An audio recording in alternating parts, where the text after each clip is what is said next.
Hi guys, this is the Oracle, and I'm back for a new Legacy Cube draft. And we've got a pack with a fair amount of different things. Right now, the card that I'm more inclined to take, I think, is Upheaval, as it is a fairly good pick early, since you can build around it. And there's not much else that I'm really interested in. I mean, Garruk is fine in the green deck. Um, Waterfront Bouncer is fairly strong. Dismember is decent removal. Buried Alive is good in the Reanimator strategy. But overall, this pack is not great. There is the Goblin Bombardment that I really want to try this token sacrifice deck that you can build in this new 2016 cube. But right now, I think that Upheaval is just a much better pick.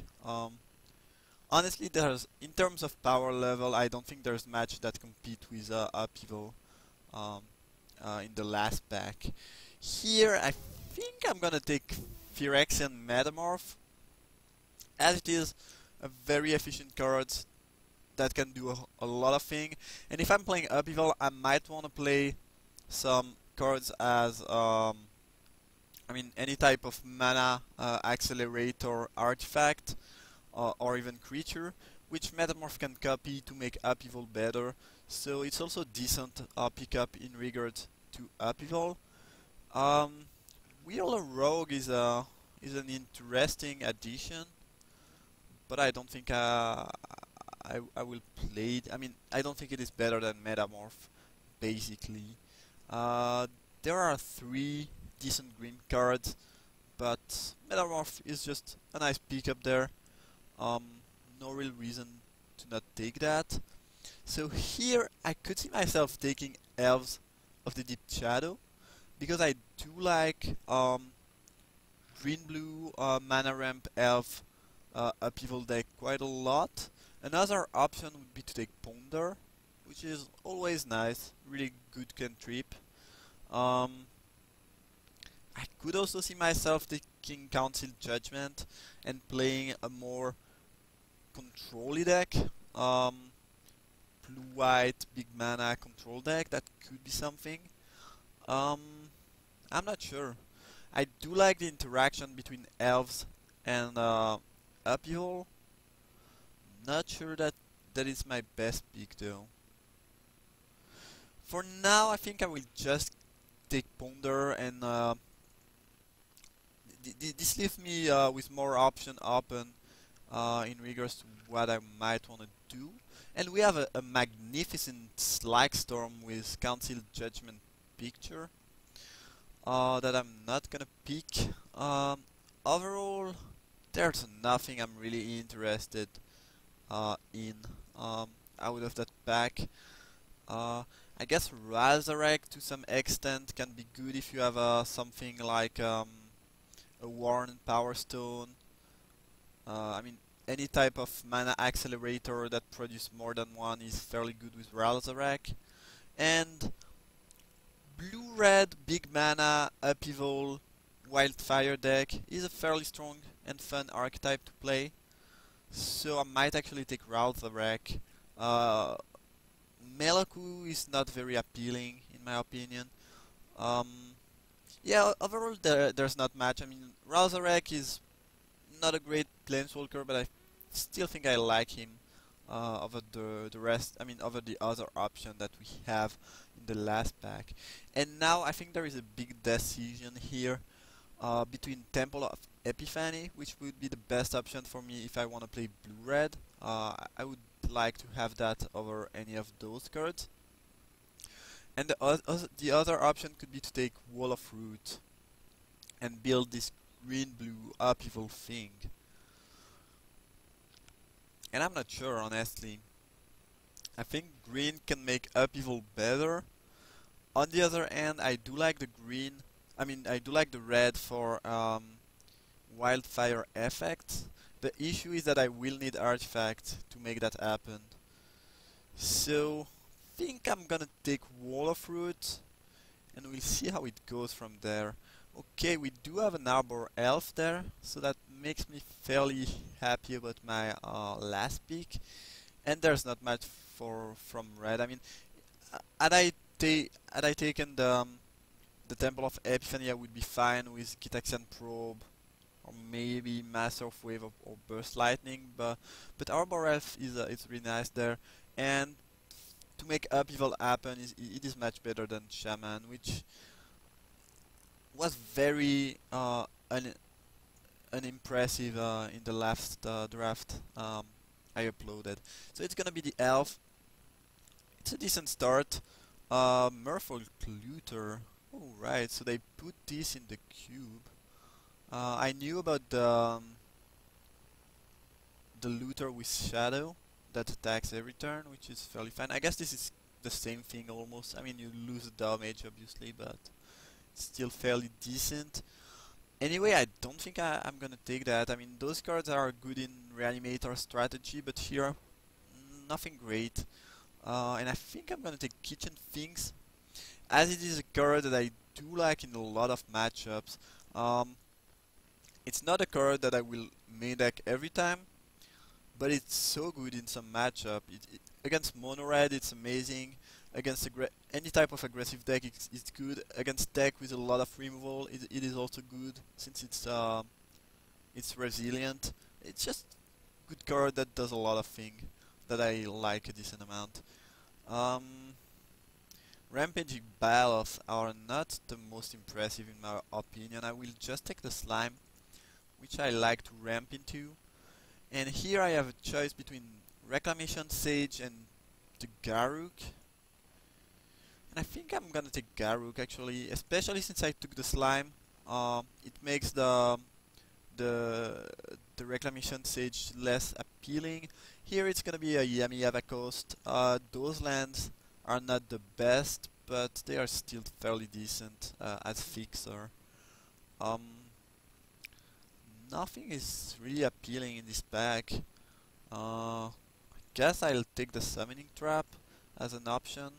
Beast Within is nice though, because if I'm playing green-blue, I will most likely play what was I saying? No removal, and having access to one is fairly decent. Here I think I'm gonna take the Terrastodon, just because Garruk will not do a whole lot for me. As I said, I don't really like that card a whole lot, and Tectonic Edge is actually fairly decent. Reflecting Pool 2, by the way, fairly nice last pick. The reason I didn't take the Shaman was that it's fairly bad with Upheaval, and right now I'm not like a straight green deck that tries to put big creature on the battlefield. I'm playing blue, and I'm playing. I think I will end up playing a decent amount of spells. I mean non-creature spells, which makes the Shaman less appealing. Okay, so in this pack we have Preordain, which is my favorite cantrip, I think. Brainstorm, if you have enough shuffle effect, might be better, but Preordain, oh my, that card is just so great. Having a Scribe before the draw is... I do love that so much.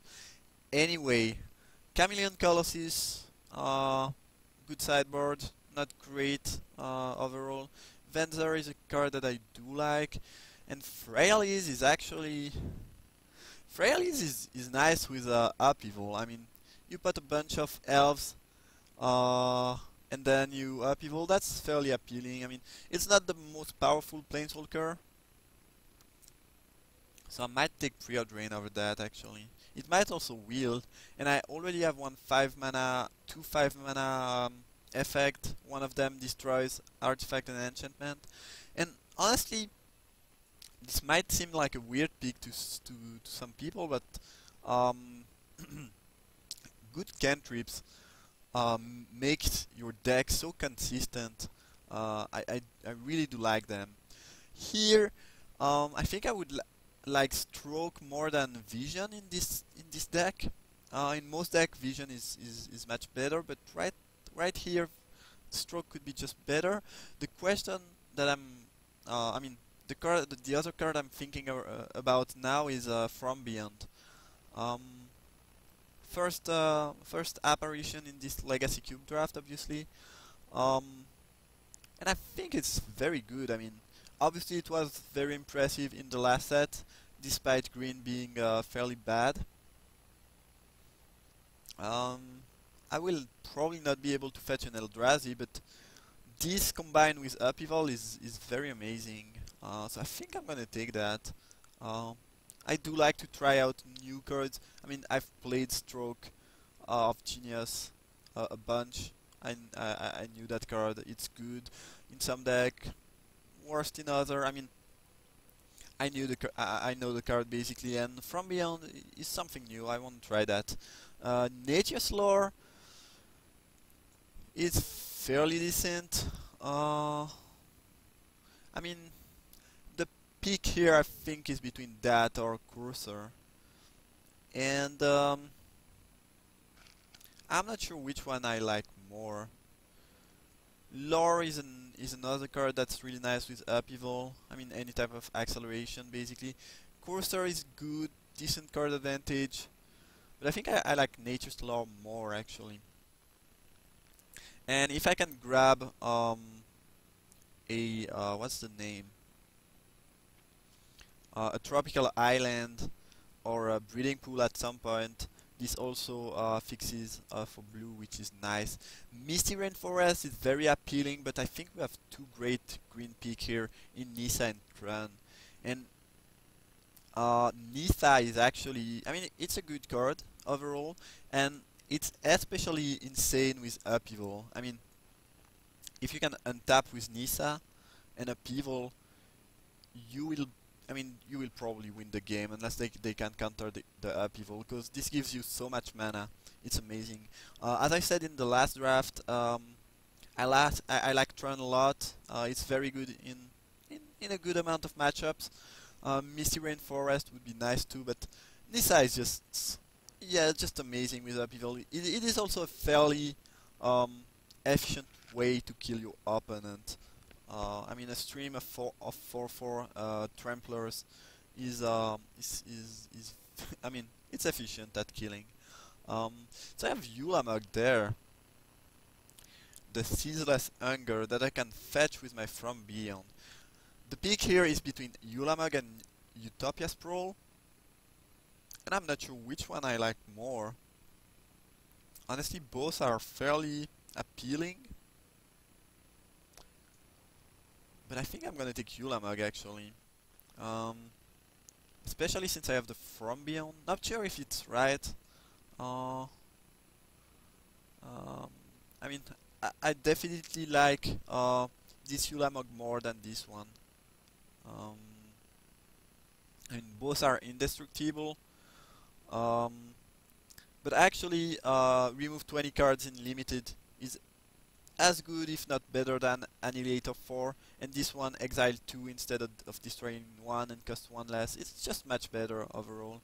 And anyway, Elvish Mystic is just a great pick there, and I'd rather have Mystic and the Ceaseless Hunger than the other Yulamog and the what was my other option from the last pack? I don't remember, but anyway, what I was trying to say is that I'm happy with my picks in regards to what happened. Cyclonic Rift is fine, but I think I just like Avacyn's Pilgrim more. And Winter Orb could also be interesting, but I want my mana elves right now. Regrowth is decent, as we have a Quasali Winter Orb there. Oran Viper is actually fairly good if you have enough elves, because you can often cast it on turn 2, and Viper on turn 2 can be fairly efficient at providing card advantage. Regrowth is interesting though. I like both. Guess I'm gonna take Regrowth. Not sure why, but I took Regrowth. And Freyali's Wield, which is nice. I have 5 different Planeswalker at 5, which is nice. In the last draft, I was playing 4 Garruk, and I had the possibility to draft a 5th one. I didn't do it though. Nykthos, Shrine to Nyx. Not sure if I can make that very good. Stroke is very appealing. I mean, it's just so nice with mana acceleration. Duplicant is decent. Another way to deal with creature in a green-blue deck. Tron, very happy about that pick.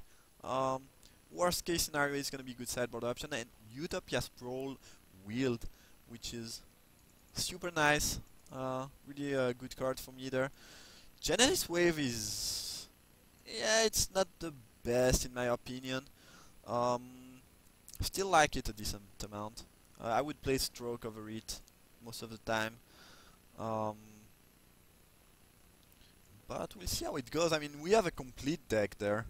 I could play these uh, these 24 spells with 16 land, and honestly, that'd be fine. That would not be the strongest deck ever, but definitely a good deck.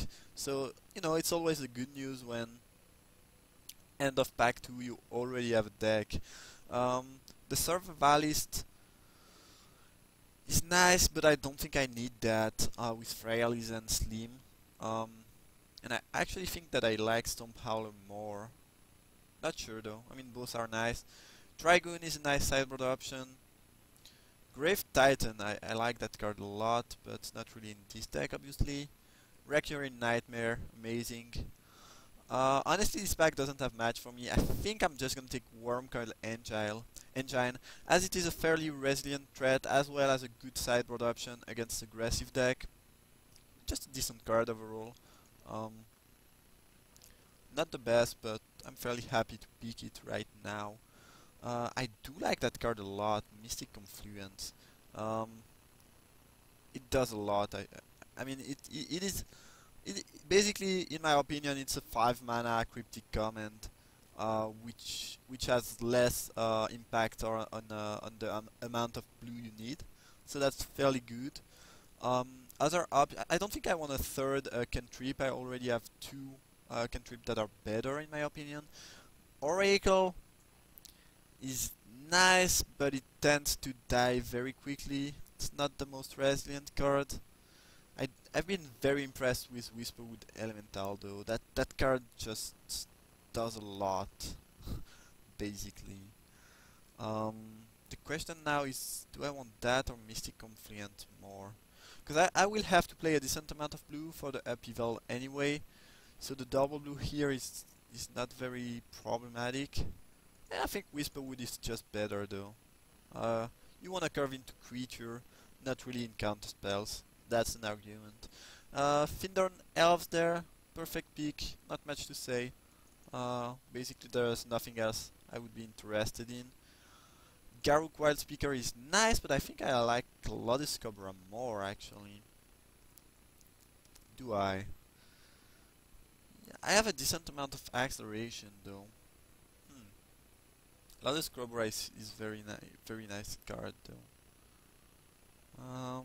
Actually, I think, given the amount of acceleration I already have, I think taking Garruk is nice.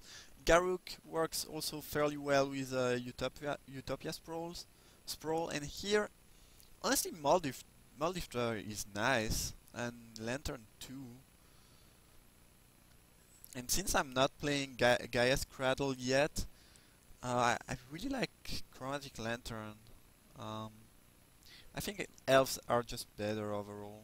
But should I take Moldrifter over that? Maybe. Moldrifter, just a very solid creature, and card draw is important for this kind of ramp decks. Yeah, no, elves are perfect though, but I have already 5 1-drops, 5 mana 1-drop. I think I'm gonna take Moldrifter, and we have a Crater Hoof Behemoth there, which eradicate the opponents of the last draft I uploaded. That was fairly fun. Also fairly lucky games. The thing is, do I want that? Might wanna take Overgrown Battlement over the Behemoth. I have another wall, which makes it a bit stronger, I guess. Crater Hoof, I mean, I have a decent amount of business Yeah, if I can just have my mana, I will find ways to kill my opponent. So I think Battleman is just better because I don't really need much more ways to kill my opponent basically. I will need to cut cards though, which is not my favorite. And here we have a magnificent Divining Top with Keranos as a picture, and basically nothing for my deck. I don't think I want Temple of Enlightenment just for the scry. I don't think it's very good. This is not a good Fauna Shaman deck. I mean, I have so many playballs that I will cut that out of the deck pretty much no matter what. I think I'm gonna take Slaughter Pact. Uh, as it kills my big creatures. I don't have that many big creatures though. Well, anyway, there was really nothing for me. Hornet Queen is gonna stay in the sideboard, I think, but it's a decent sideboard option. And so for 5, you have a 3/1 that destroys an enchantment, and you can cast it earlier. Is that better than the Stump Howler? I guess the advantage of that card is that if you have an artifact or enchantment of your own, you don't have to destroy it. Not sure. Maybe I should have taken the Trigon if I wanted sideboard option against artifact and enchantment. Yeah, that would probably have been better actually. Medium Mortars destroy my elves, so I'm gonna cut that. And what should I don't like Genesis Wave a whole lot. Thran is good sideboard option. Don't really want him in the main deck though. I do like most of my 5 drops though. I guess I will count Muldrifter as a 3 drop. Factory is nice, but I kinda wanna I don't really wanna play colorless land. And if I have to play one, I'd rather play Edge over Factory. Deathrite could be a sideboard option, I guess. I guess it's decent against mono red decks, as it can threaten to gain life over the course of the game. Gift is not gonna end up in the main deck. Can I actually cast that Ulamog? I don't think that I can really cast that easily actually. Which I guess I have the From Beyond though. Kinda like having that big very very late threat in my deck. I should probably cut a 5 drop if I have to. Regrowth is probably not necessary, by the way. I cannot really use that Bursting Pod efficiently either. I want to make my deck the most consistent I can, which means removing everything that doesn't either accelerate or is threatening. This means that things will go out of the deck even if they look fine in the curve. I don't think my curve might look weird, but I think it's actually completely fine regarding the type of deck I'm playing and the type of things I'm trying to do. Unfortunately, I cannot move my card. Not sure if this is my computer bugging or MTGO doing its amazing things. Anyway, I think I'm gonna take Slime out, as if they don't have a really powerful enchantment or artifact, it doesn't do much. I mean, destroying a land is always fine, but it's not great. Duplicant is nice though, having access to that is fairly good. I need some threats, so I will keep Wormcoil Angile, and this is actually 24 cards, and I think in a deck like that I'm playing 16 lands. That's completely fine. I have so much mana acceleration, and I mean I need my my amount of threat to be fairly high, so I cannot really afford to draw a lot of lands if I'm playing that many elves. This is my reasoning. Anyway, I need a fair amount of green to play those elves on turn 1, but I think 9 with the coast is enough. Um, Actually, I don't think Reflecting Pool is great in this deck. And Tech Edge is nice, but I'd rather be able to cast my Upheaval the turn I need to cast it than edging something. So I think I'm gonna add that and cut those non-basic land. And this means that I have 9 green, which is more than enough, and 8 blue, which could, I mean, you could think it is too much, but my ability to cast Upheaval the turn I want to cast it and not 2 turns later could really change up the matchup, and 9 green is enough for what I have, especially since all my elves, they almost all produce green. The walls to Nature Lars can fetch only green, so I have enough green. And that's gonna be the main deck. It looks a little bit like last thing I drafted, though I guess that the last green draft was more aggressive with natural orders and more aggressive creature, as this is a bit more of a control build with card draw and bigger spell, I guess. We'll see how it perform. And yep, honestly that seems like a fairly decent deck to me. So I see you guys for round 1.